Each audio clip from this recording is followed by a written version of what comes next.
How much suffering can we inflict on a virtual pet before the player gets too traumatized? Or the pet itself gets too traumatized? Nobody wants to see a pet get sad or lonely or whatever, but by adding these sort of feelings to a virtual pet, it makes it feel way more alive. And to be honest, if you want a pet that's always loyal and happy no matter how badly you treat it, that sounds way worse than any other sort of relationship. Different pet games have different ways of showing the player they're treating the pet not as they're supposed to. They can physically cry, they can physically ask for food, some even die. If you know about the famous pet game Poe, you know there's a whole meme about a withered Poe, and it's about this badly disfigured or abandoned, I don't really even know how to describe it, version of Poe. Of course, there's lines I don't want to cross. I want this to be kid accessible. I wouldn't even call my game a kid's game. In my pet game, MoBooKit, the pet really doesn't react to anything. It doesn't even have a mouth. It can just get dirty and sleepy and hungry, and the player kinda just has to trust it feels bad. So the goal for this week is just adding a lot of consequences when you treat your pet bad. We're gonna try to come up with some soft solutions and some even harsher solutions.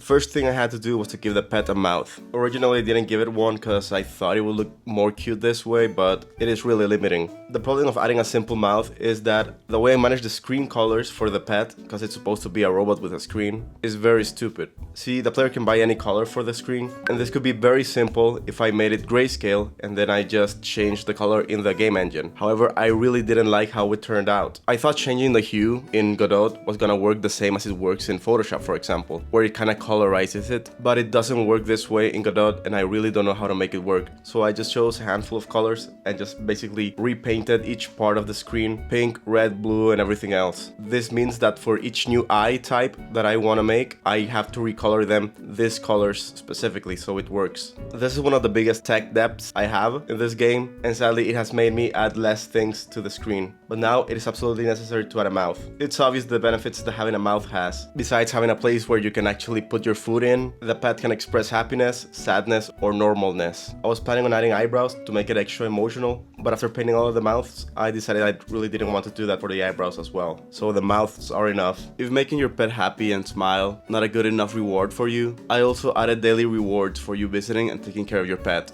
If you played a lot of mobile games, you know this is a common thing developers add to keep you playing. So this is just an extra incentive for you to visit your pet and take care of it, and a side effect of that is just seeing your pet smile. You can earn some coins, food, or psychiatric pills, depending on how long your streak is and the moment of spinning the wheel, and I think it's a really nice addition to the game, to be honest. I basically just copied and pasted this wheel from another game, from a project I did a few weeks ago for a game jam. The wheel was very buggy and it didn't really work, but the work was kinda like 90% done at this point, so I just copied and pasted it and fixed it. It really wasn't that much work, and I think it adds a lot to the game. So the thing we're gonna basically add to the soul of the character is to give it memories. It's gonna have positive and negative memories. So a positive memory can be like having long streaks of you visiting it and long streaks of you playing with it. And these are already managed in the game. So the negative version of this is to just neglect your pet for days and it's gonna get sad. Maybe if you feed your pet a favorite food, it can like you more. And if you give it some food they don't like, it's gonna like you less. I don't know if I can implement this at the moment because adding a whole favorite and least favorite food I think is gonna take me more time, and I don't know if I can make it work, but maybe it's a good plan for the future. I was thinking maybe if you give it cheap food, it's gonna dislike you, but I don't know if I wanna punish the player for not having enough coins. You can also have a favorite game, not a least favorite game, because I don't want to discourage a player of playing a game the pet doesn't like, but that can be for the future. A mechanic I have in the game right now is to have pills, and the pills are supposed to change the behavior of your pet. Right now I only have pills to give it energy and some other things, but I think this is a good place to add another type of pill just to basically manage the memories of the pet. So the way it's gonna work is we're basically gonna have like a threshold of points, trauma points, that's gonna change the texture of the mouth of the pet. So if it's above a threshold or under a threshold, it can smile or frown or whatever. I also wanted to add a thought bubble to the pet. This so the pet can kind of communicate with you and you can tell if he's saying some sad thoughts or happy thoughts or whatever. I still don't know. After I implemented this, I was okay with it. Maybe I should leave the thoughts of the pet to the imagination of the player, but I don't know. I'll see in a couple of days if I remove it or not. I wrote down 20 thoughts that the pet can have, a few positive, a few negative, and a few neutral. And I don't know, I've always had trouble writing this much text for games like this because they really seem to run out very quickly, so the player's gonna get bored of all the text with just a few minutes of play. So that's another reason why I don't know if I'm gonna keep this.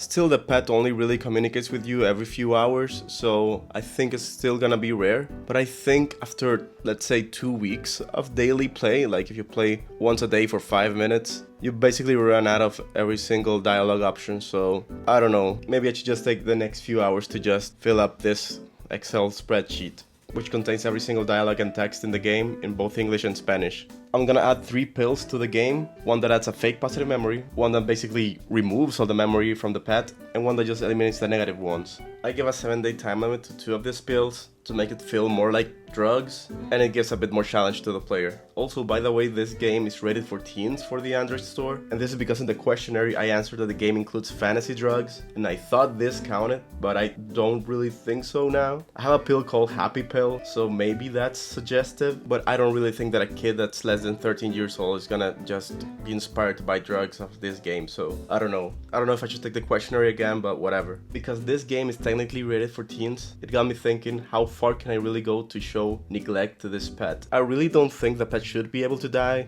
I think that's kinda mean, and I don't think it really goes with the vibe I wanted to. And I don't think pet games beside Tamagotchi let the pet actually die. They just get in this weird, awful state. Still, I'm gonna kinda leave it open by adding a list of possible events that's gonna happen to the pet. So for example, if you drug your pet a lot, it's gonna remember it, and you can't really fix it, only time can fix it. If you don't wash your pet for weeks, it's gonna remember, and it's gonna be more resentful. It can potentially even say things to you because you're treating it so badly, but we'll see, depending if I want to keep that whole text bubble thing. I don't really want the player to really harm the pet besides psychological damage, but there should still be consequences for treating a pet badly. I don't know, I think it's kind of hard to find a balance between being too edgy and not showing consequences for your actions. I'm gonna be asking around the next couple of days to the players that test the game what feels too harsh for them. Still, you can test it out right now. It's for iOS and Android. There's still a couple of bugs and the minigames may not be as fun, to be honest, but I'm still adding new ones each 2 weeks maybe. So I think it's gonna turn out okay.